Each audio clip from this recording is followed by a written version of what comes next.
Back to another episode of Musicians Exchange Podcast Season 2. I'm glad to have you guys back with me. On this episode, we're going to be talking about part 2, fixed income versus check to check lifestyle for a musician. I got some of my good friends here. I'll let them introduce themselves. Start over here. All right, hello everyone. My name is Pashuan Armond-Reed, owner of A&A Financial Tax Services, as well as the owner of Passion for Homes. Hey, how you doing? My name is Alan Thompson. I am a saxophonist, a keyboardist, a composer, a band leader. I'm also the founder of Bull City in the Basement, which is an organization here in North Carolina. Dope. Yeah. What's going on? I'm Damir. I'm a drummer, producer. Hey, that's it. He live a lifestyle. He understands. That's what's up. My name is Erik Norwood, if you don't already know, and I'm your host for the Musicians Exchange Podcast Season 2. So let's jump right in, man. Like, last episode was so crazy about finances, and we didn't get to cover everything in that short period of time. I wanted to have another episode, have some different people on different perspectives. So it worked out, and it was dope, man. Let's jump right in, man, because we covered spending, we covered investing, we covered savings. We can feel free to talk about that more. I wanted to, and we also covered life insurance. But I wanted to bring some more of that up. Well, get your perspective on that stuff as well as different stuff. So where y'all want to start?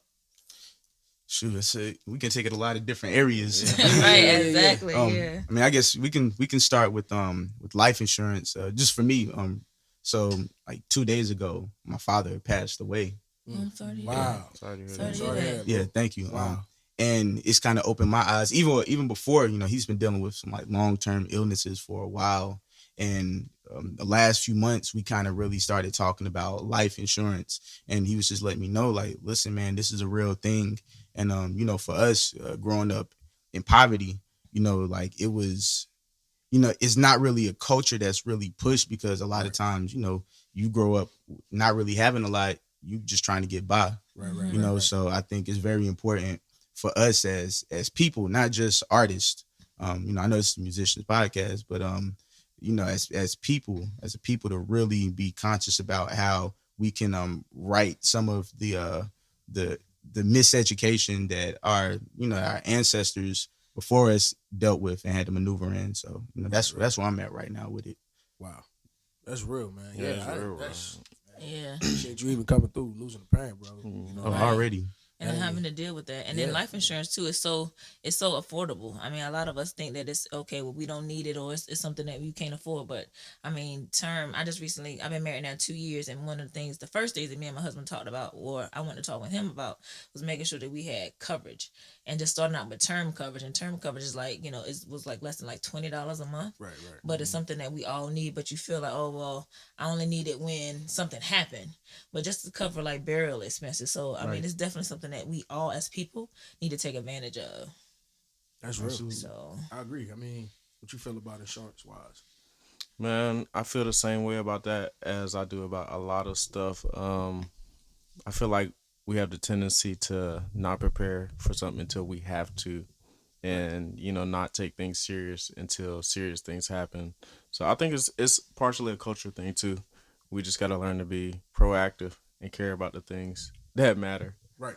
That's real. We have no choice. That's long term, bro, because I ain't gonna hold you, bro. We ain't thinking about no insurance right now. Right. Start hitting 25 to Yeah. 30 is like, yo. But death don't have no age limit though. Yeah, that's true. Like, I mean, you even make it there is all I'm saying. Right, Like, exactly, Make it there, it's like, yeah. all right, next 10 years gotta be sweet, but I also know it's gonna be wear and tear on my body. Mm-hmm. Ripping right. and running from open mics to shows to tours, arenas, whatever. You know what I mean? Yeah, exactly. Really working. You know what I mean? So it's very important to have insurance. And I mean, if you don't have the information, feel free to look it up. There's nothing wrong with that, bro. And like she said, $20, what, a month? Yeah, some places it can be less than that, but I mean everybody. I mean, you can get a policy from anywhere. I mean, you can start out with like some of your banks. A lot of banks, I think, are offering like insurance. But then you can probably Google.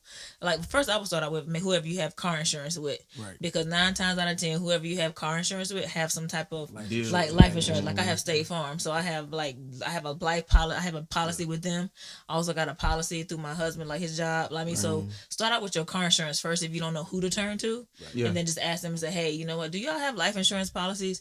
And then start from there, and then from there just start doing doing your research. But you can start out. They have whole life, where whole life is that you accumulate cash value, and so that's something that a little bit more.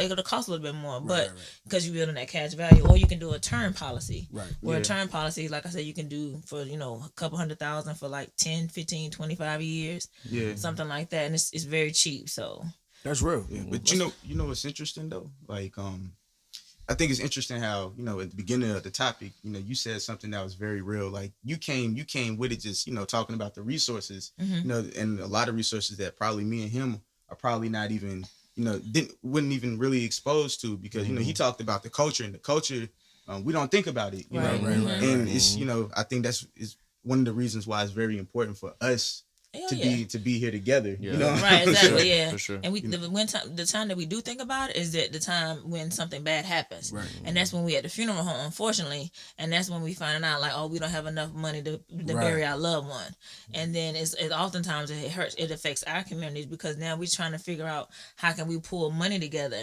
to get to get things done, and then even after we had the services, like I know some family members, even in my family, are still paying off the funeral home, right? You know what I'm saying? Right. And the person's been gone for almost a year now, but still trying to pay that cost because we didn't do what we need to do beforehand because we were thinking we had time. Just to give them numbers, since we're talking about numbers, the typical cost of a funeral, like minimum, what's just off of basic knowledge, it may not be 100% accurate. What's the cost of a funeral just to bury somebody? So musicians will know, look, bro, if you're going to do this full time, don't leave your family, Right. With your burdens and stuff like that.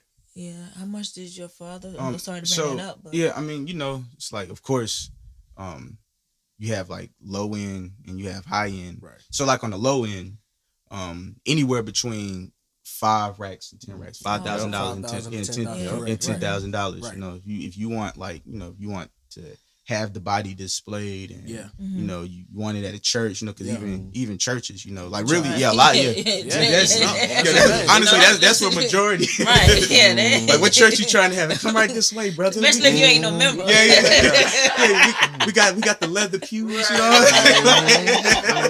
just like, we can have this at the park, Nah, but I mean, it's all about what you want for your family. Everybody's family has, different wants and desires, and I don't knock that. It's like if you want to go out in the Rolls Royce, right, you know what I'm saying? Like, all gold. right. Yeah, like what's Ricky Smiley, you remember he had to stand up back there, we miss Robert. You know what I'm saying? Like,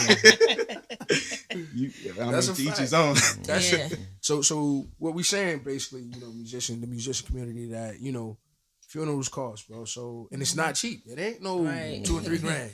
Right. Hey, everybody in your family, bro, is 10 to 15. Mm-hmm. So do what you can, man. And that's a good point you brought that up with insurance, as far as car insurance. I know most musicians don't have time for all of the other insurance and stuff like that, but they at least got car insurance because we got it around. So something like that, whatever. But look into it, man. It may cost you a few cents more a month, bro. Yeah. I think like it's kind of a good segue to go into like the finances, because even when you think about it from a financial aspect and making those mature decisions, the longer you wait and the older you get, the more expensive it's going to be. Yeah, of course. So while you're young, you better go ahead and get it now. Get it now. While it's cheap. It's the same price. We made a joke last episode. It's the same price as a cookout tray, bro. Literally. A month. Well, that's How many things true. we throw $20 away on a month? Come on. We're going to get them wings. We're going to IHOP, whatever, Gosh, that is so true. I was going to say, bro, because like, right before you said, I was going to say, like, bro, I kind of disagree with you, you know what I'm saying? And like, what I'm about to say, it's like, you about to get a whole lot more customers right now. It's just like, yo, like, we gotta, a lot of it is like this, it's like miseducation and misunderstanding, because we just not exposed to it right as artists and as musicians, and for me, the past 10 years, just being here has like opened my eyes up. Like, you was actually one of the first people I had that gave me introduction to like the music scene here in the community. You know what I'm saying? We was over at Victoria's Praise, you know, Right. like getting it in, like, bro, you was like the first church, the Oh, first wow. church I played at. You know what I'm saying? So it's like you. Oh, So is that when y'all used to have those?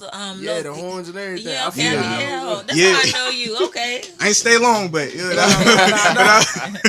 but nah, I mean, all of that to say, we just got to really start changing our mindsets in the same way as artists that we approach our craft and our music, you know, with the mindset of, okay, I may not know this, but I need to learn it and I need to get it. It needs to be the same with fighting for stability. Yeah. You know, a lot of us are older now. We got families, we got kids. You know, we trying to get a house. You know what I'm saying? Accountability, bro. Yeah, accountability, and you gotta make time if you don't have time. Right. But that's just a good segue to kind of go into it. My mind is thinking when you saying as far as, you know, being about your business. Because that's one thing that I always try to, you know, make sure that I teach my brothers as well as I try to pass on like Erik or whatnot, is that being good stewards of your business. Because, y'all know the craft, you know, but at the same time, you need to do the business behind the scenes and making sure you keep up with like your deductions and all the things that you do to be successful. So it's one thing to have like, I'm just doing this on the side, but if you really want to make this like a business or a livelihood, you got to treat it as such. And I think that's one thing that musicians, as well as, you know,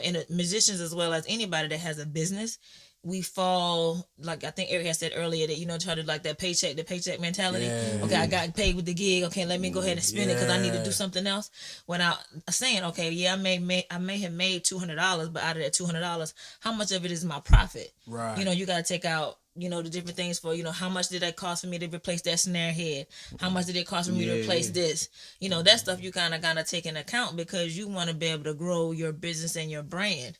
And so it's hard to do when you spend every dollar that you get in hand. Yeah, absolutely. That's real. So That's we could jump right into it, and I will say this. And we can feel free to talk about God too, bro. Like as far as musicians, you know what I mean, relationship. Because the reason I say that is because I tired. Yeah, right. You know, I may not know everybody else. Listen, that's a whole nother podcast. That's a whole That's a whole nother Spiritual podcast. We might have to do an episode on that. It's crazy how God will, like Gene said, download content. That's another episode right there. With, you know, some blessings. But aside from that, I take my 10% straight off the top, and then also with being finances, your communication has to be on point. Your confidence has to be on point. So people, you can't be scared to ask for your money, especially if it's your brand and it's a livelihood, not a hobby. right. You know, I need my money. I need to make sure contracts are, you know, conducted the right way and stuff like that. So I mean, let's jump into taxes. Yeah, so definitely that's the one thing you were just saying as far as when just knowing your worth.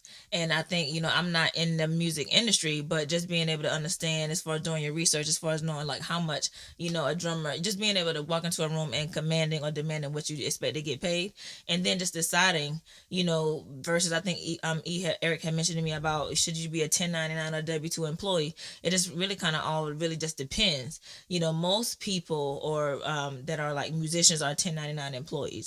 And a 1099 employee is pretty much where you are free to do whatever you're asked to do, without any type of control. Meaning like they just telling you, okay, I need you to play this, you know, this gig, and you pretty much, you know, taking care of the gig after that. It's kind of like it, or they may have you on a reoccurring basis.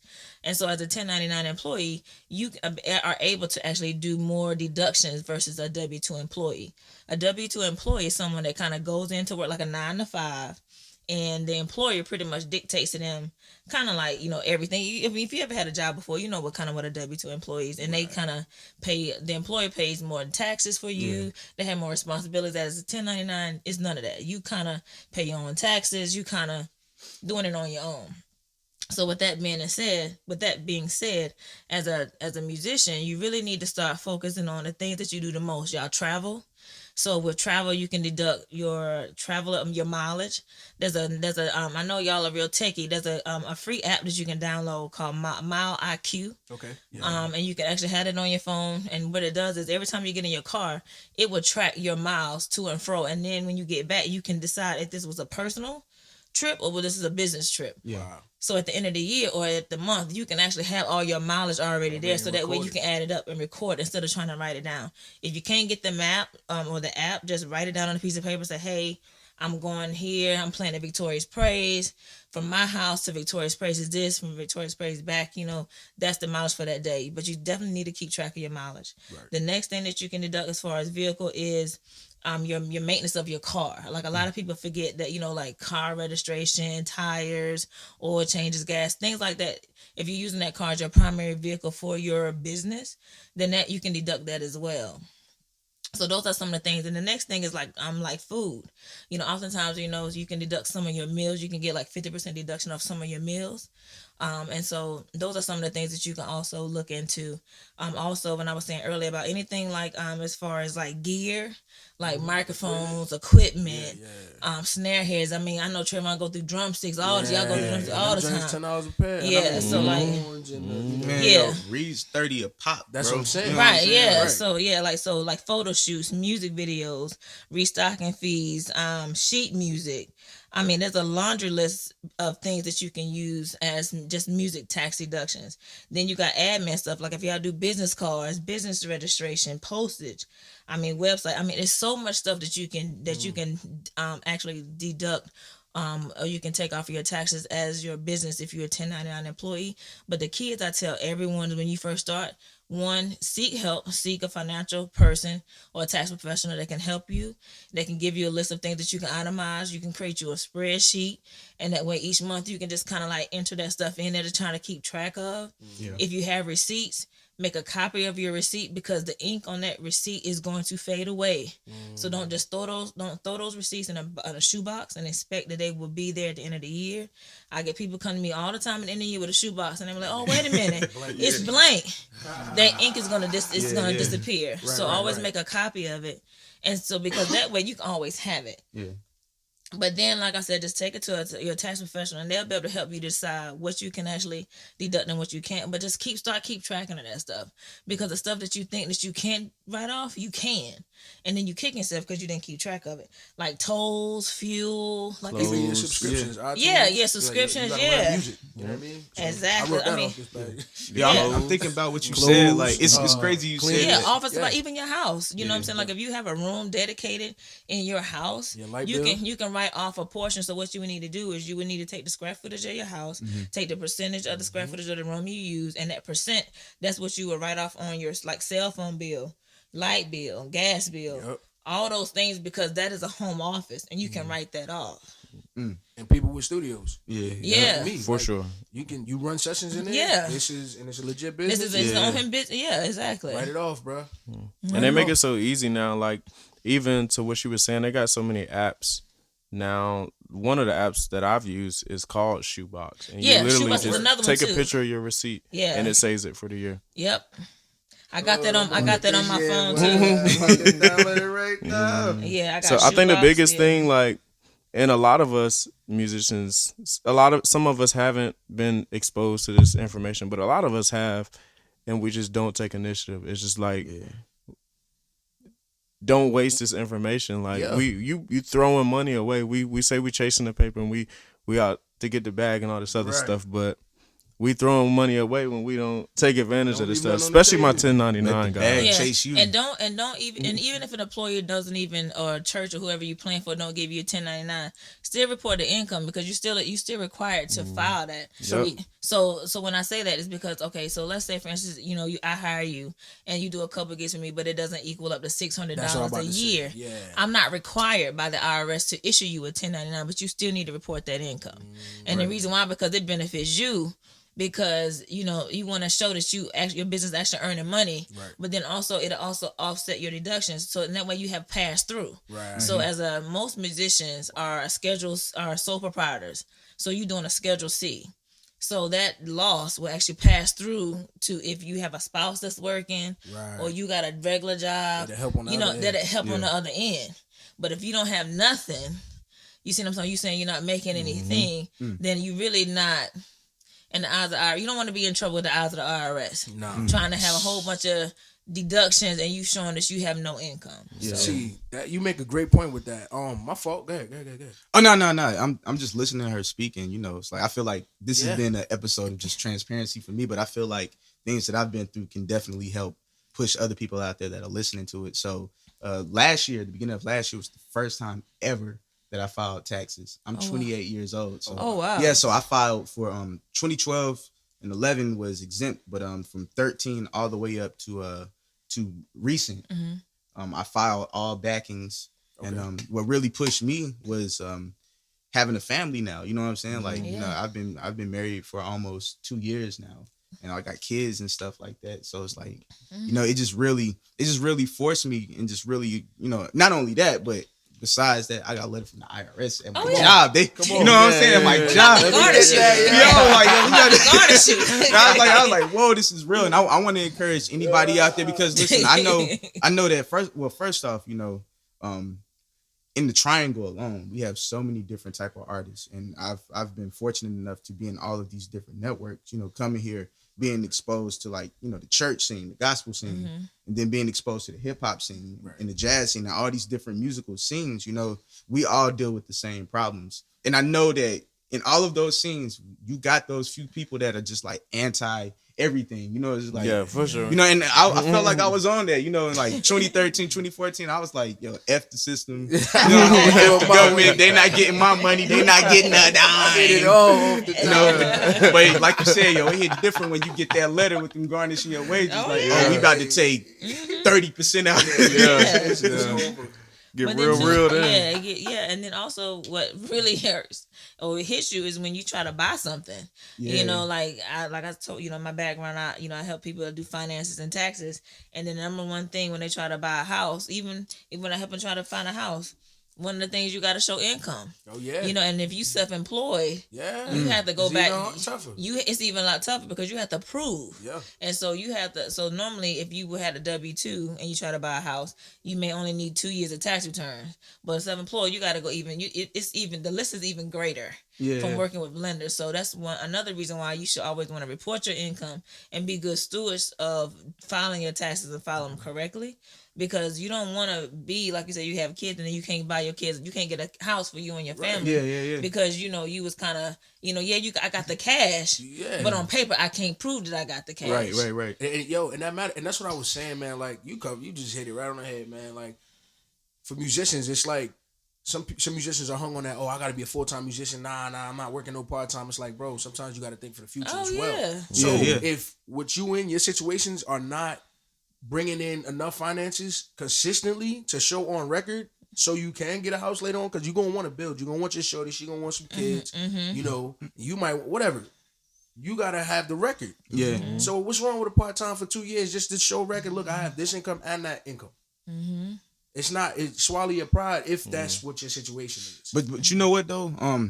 Even first off, you know, we gotta change some of these narratives. You know, like to it's nothing wrong with having a part-time job or like a plan B. Well, it's really nothing wrong with that. I think more so with musicians, before we can even get to that point collectively where we can, you know, discuss things, you know, that, you know, like all of these things you're talking about that are enhancing us. Like, it just, a lot of musicians don't even really understand like basic business skills. You know, there are a lot of musicians in our area that are moving really sketchy, not writing contracts, not sending out invoices, not keeping track of the basic things, you know, not writing itineraries out to their bands. And if you have poor business practices on a smaller scheme, then, you know, when the end of the year comes, you know, you lost, you in the sauce. You know, translate. Yeah, you don't even really know, kind of like to your point.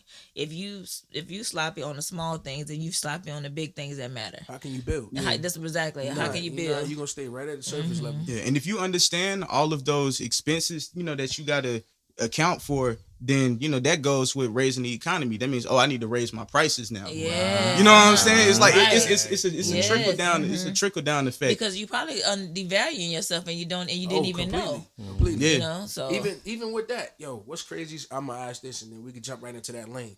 One of my coworkers, he asked a good question as far as taxes. He said, you know, so suppose you do have a part-time job, could you get more taxes taken out of your part-time job? That way it would offset the payback for the 1099. I mean, you could. I mean, but the thing is so you could do that. But then also you could also keep track of your deductions, because just think about it. If you, and I can send this out to anybody that wants this information, just hit Eric up and he can send me information. But if you really if you kept track of all those deductions, you'd be surprised and offset your income. So let's say, for instance, I'm just gonna throw out some numbers. Let's say you made, $10,000 for the year, but your deductions was $20,000. You see what I'm saying? Just simple math, you know. if I only earn 10 and my deductions is 20, I got for the year I had a loss of 10. That's gonna pass through on your personal. So it might not necessarily mean that you have to increase your taxes. I mean, you can. It wouldn't necessarily hurt. Yeah. But like I said, it just really just all depends on what your situation is, and everybody's situation is different. Right. So you just really need to talk to someone, a professional, because if it different things play a factor. If you have children, if you have a house, all these different things, all these other deductions also. It matters and it weighs in. So that's not a yes or no type question. It's just a case by case. And it just really just all depends on how you are with your business handling. If you're not going to keep no deductions and you're just going to say, hey, I'm just going to do whatever, then you might want to increase your deductions on your part-time job just to have more taxes taken out. But then too, it all depends on how much money you make, because if you don't make a lot of money on your part-time, you can do it zero and you still may not have enough taxes taken out of your check. So let me ask you a question. How many, so out of like your clients, how many do you have that are, actually artists, self-employed artists? So it just varies. So my clientele is not, so I have some that are artists. I have some that own their own businesses. I have some that do own hair salons. Some that, it's just a wide range of self-employed people, and the rules are still the same. The only caveat is that for musicians, there's certain things that I just tailored, that I put together just for musicians, and there's certain things I do for if you own a hair salon, if you own a barbershop, if you own a mental health, whatever. Some of the core things are still the same, but there's some caveats that are a little bit different. So I would probably say maybe third, maybe even more than that, I probably have their own business. So I would say maybe a third to half are either self-employed or they have their own business. They either sole proprietor, they have their own corporation set up, or they have a partnership. Yeah, that's dope. That's yeah, that's dope. Yeah, so let me say that's a good topic that y'all brought up, man. Let me bring this up. What do you guys think? What's your perspective on time versus a value or money? Time versus money, because I know the musician community, the pay scale is very different locations. Speak on it. Do what you think. I think it's a lot that can be said about that, because I think a lot of us have the same perspective about it, but what we actually doing with our time behind closed doors just looks different than other people. Right. Like an example of me and Alan are both keyboard players, and we both may say, yo, I want $300 for this gig. Right. And, we got what we need to do, what we need to learn.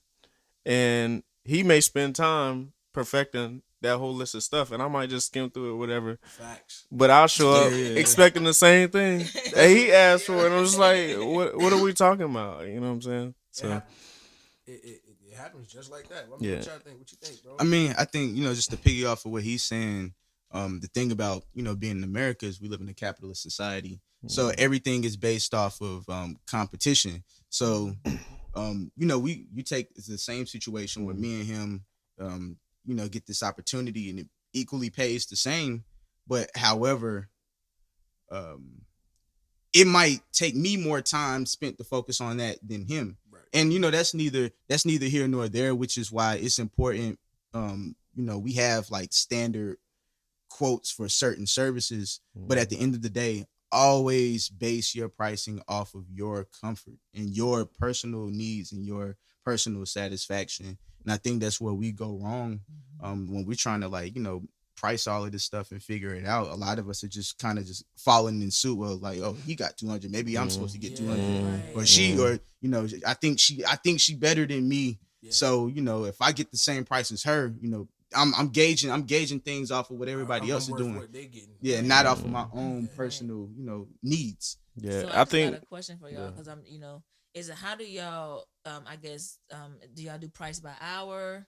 Or do y'all does it just very particular, location or what the gig may require of you? Like, how do you help set that? Or is there industry set in like price or range?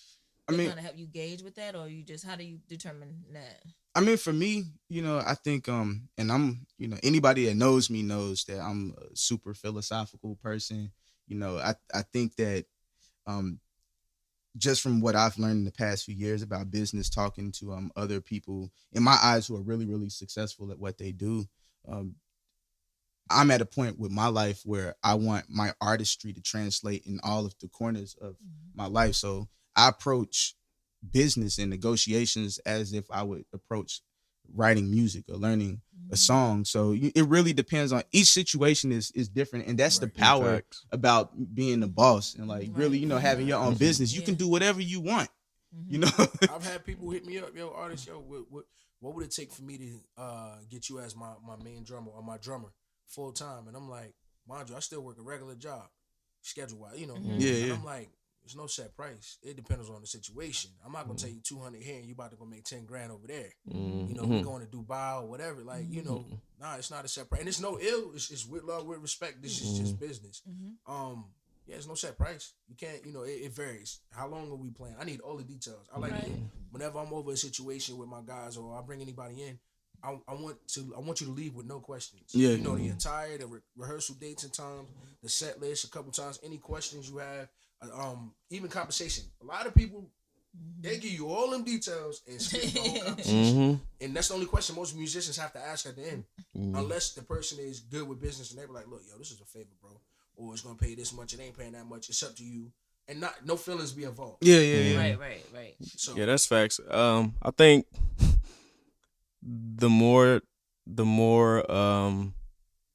we just got a lot of control over that narrative. I know for me, I'll speak personally. I put a lot of time into my craft and I pride myself on just doing what the next person is not gonna do. So I believe in being prepared. I believe in knowing my equipment, knowing my electronics, and there's some cats that's just not gonna do that. So that being said, I can kind of control and charge what I want to because for one, like we talked about earlier, I got another job. So I don't have to say yes to anything I don't want to, first of all. Second of all, I know I'm going to put my time in. I know I'm going to give you what you want. And I know I'm show up prepared. I'm going to be on time. And I know it's cats that's just not going to do that. So I can charge what I want. I got control over that. That affects your calls. Yeah. That affects your bread. That's your brand too, though. So now they gonna know, like, okay, and I know this guy here, he gonna do the X, Y, Z. He gonna be professional. He gonna be prompt. He gonna be thorough, in and out, and no questions asked. And so that's what you want, because then you start getting, more calls, more business. And it's just like people gonna try to take the cheap route sometimes. But one thing about it that's 100% foolproof, they'll be back. One thing I can say about Allen. That number ain't gonna change. Yeah. One thing I can say about Allen. Because you tried. Yeah, one thing I can say about Allen is passionate. It don't matter what scene you on. Yeah. So if I'm putting a band together and it's the type of scene where I need some energy on the stage, I can go call John Brown because they $100 cheaper, but really, who is that affecting in the end?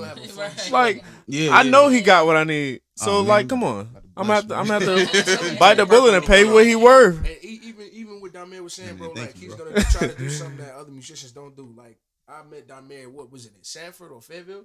He was at a shed. Elizabethtown. It was a shed, and I was like, yo, who this cat, bro? This young cat killing. And he been killing ever since, and it's like no gas, no hype. He always has a different sound. And then I respect that. And if that's the sound you're looking for, you know who to call. Yeah. Chuck Absolutely. was like, bro, I know who to, I know my guys who I'll call for drums. You know what I mean? Like, I know who's going to come with a full kit, dressed up, going and at least know the music, and be able to retain and pick up quick. Yep. And I respect that, bro. Like like you said, is what you offer, and energy. Energy matters, bro, on stage, and that affects your pocket, bro. Whether y'all believe it or not, I don't care if you play everything to the T and you still bored on stage. Like, nah, I ain't calling something back. Man, I think and this is since we on the topic of finances, I just want to put this out there. Anybody that's listening, if you're a musician or artist or you provide some type of service, before you go into negotiating different ventures, you should already know hands down by heart your operating budget. How much is it going to take? How much is it going to take for you to do any type of service? And that will save a lot of time. And heartache. And you said, because like I said, if you don't know what it's gonna cost you going in, then how can you effectively negotiate anything? Because then you get a situation where you taking whatever they give you, and now you trying to cut corners on the back end because you're trying to fit with everything that you need to do in the budget that they gave you. But if you go in saying, okay, I already know that it's gonna take me blah, it's gonna take me this. I'm driving from Night I'm driving yeah, from Cleveland. Yeah, right, yeah. or whatever. And Factor that in. Or even even the musicians that you may need to even fulfill that general request, and then if they add on extra stuff, okay, well let me just bump up the price a little bit more because now you adding a different level of service, or you want a different kind of sound. Okay, well I may need to bring somebody from Elizabethtown. Okay, well now I gotta add his driving time because he gonna charge me for that. You know, so just like you said, just going and just knowing that going in, that's with anything. If you don't know what it's gonna cost you with in anything, Don't set up no event, and I mean down to one show. Yeah. Just these shows alone, it takes too many parts for you to not have a budget or figure it out. Even if you gonna call all favors, get people that's in the area. Then you know what I mean. Be respectful of people's time and stuff like that. Because what you want to do is keep that relationship, bro. Yeah. It's all on relationships. And if you, well, he charging me $350. He ain't even worth $350. Well, why you call me? Because you know I was gonna deliver. Yeah, exactly. It's facts, bro. And I'm just telling you, I'd rather be at home drinking some Fiji watching Martin than watching Martin and to be just wasting my time for something that's gonna cost me in the end. Now don't get it twisted. Like I got a lot of family out here that people I really rock with, and I will do stuff for free, you know, because that's love is love.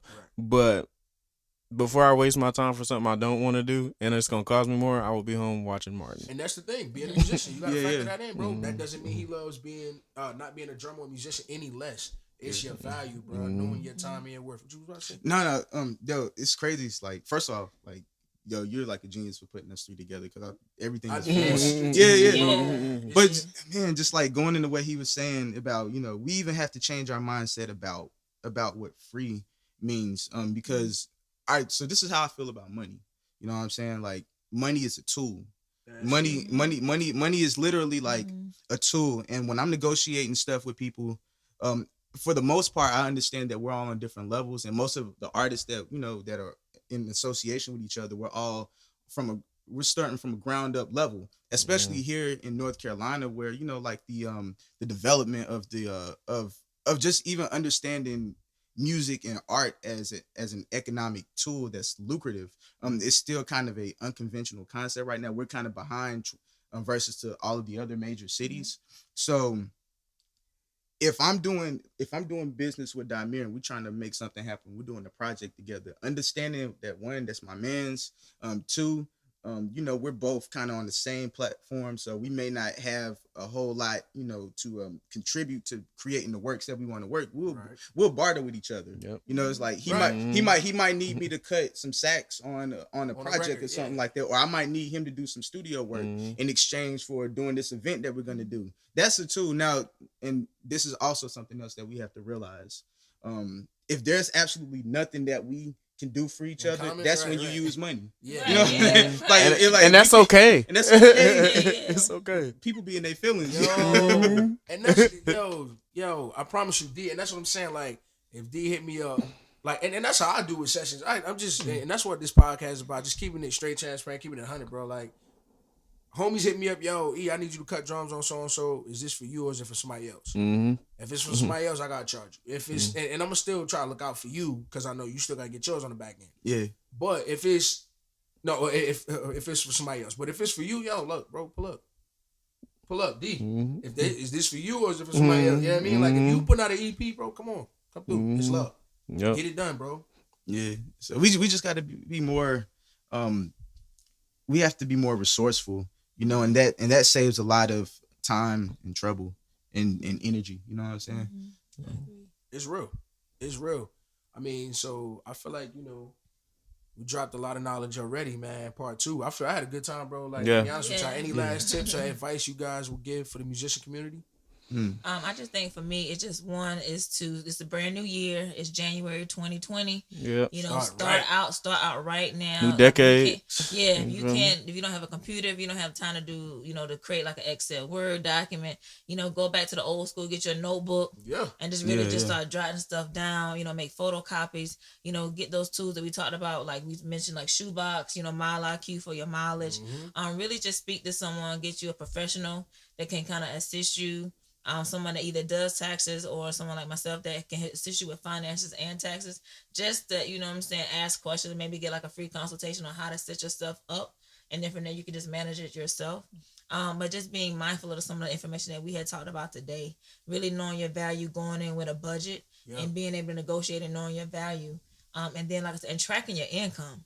You know, I mean, if people paying you under the table or paying you with cash or whatever, you know, you got to keep track of that, because at the end of the year, you're gonna get only one 1099, and you be like, I know I made more than $1,000, especially when you've been gigging all year. So it's just very important that you be a good steward about your business, the same way you're a good steward about your craft. Man, I couldn't agree more. I would definitely piggyback and say something like, dang, you just be a good steward, man. Yeah. Plan for the future, bro. It's all right. Absolutely. Plan for the future, for the expected and the unexpected. Mm-hmm. You would be surprised, bro, some of the blessings you get from just being a good steward over your finances. It builds your character, bro. Mm-hmm. And I just recently seen a quote. It's not about the end result. It's about the process the character that you build during the process. Mm-hmm. It's, bro, you'd be surprised how much knowledge and information you gain by not being peer pressured just to go look up how to, you know, compound interest and certain stuff, or how to knock down some loans. You know what I mean? Quicker. And that's still not going to affect your monthly budget. So little stuff like that, man, and definitely time. Oh, yeah, For sure. definitely. For sure. Definitely. So, Please. but I appreciate y'all, you know, stopping through another episode of Musicians Exchange Podcast Season 2. Season 2. Awesome.